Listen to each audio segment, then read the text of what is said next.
Assalamu alaikum урматтуу мусулман туугандар. Мына кола боюнча сизге айтып өтүп кетейин. Штрих-коддор боюнча. Штрих-коддун карасаңыздар, мына 79 эмес, 5 4 4. Бул Бельгияныкы экен да. Бул жак жазып койгон. Кыргызстанда жасалган деп турат да. Штрих-коддорго маани бербей эле, брендтерге маани берсеңиздер, мисалы, коланын өзүн албаш керек. Яхудилердики бардыгы. Фантаны албаш керек. Спрайттагы яхудилердики. Ошондуктан штрих-коддоруна маани бербей эле, Израиль азыр негизи эле капырлар азыр бөлөкчө тактикага өтүп алышты. Бир мамлекеттен уруксат берет, ошол мамлекет чыгарат.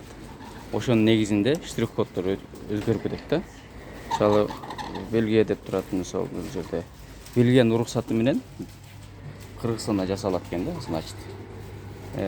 Бул Кыргызстанда жасалабы, Өзбекстанда жасалабы, Казакстанда жасалабы, баары бир бунун акчасы ошо яхудилерге барат. Ошондуктан брендине карап туруп бул нерсени алуудан абайлаңыздар. Ушуну бир туугандарга жеткизип койгула. Көбүнчөсү эле ошо 7-9 издеп эле, 7-9 эмес болсо эле бардыгы эле ушуну алып алат экен. Израильдики эмес экен, өзүбүз жасалат экен. Жок.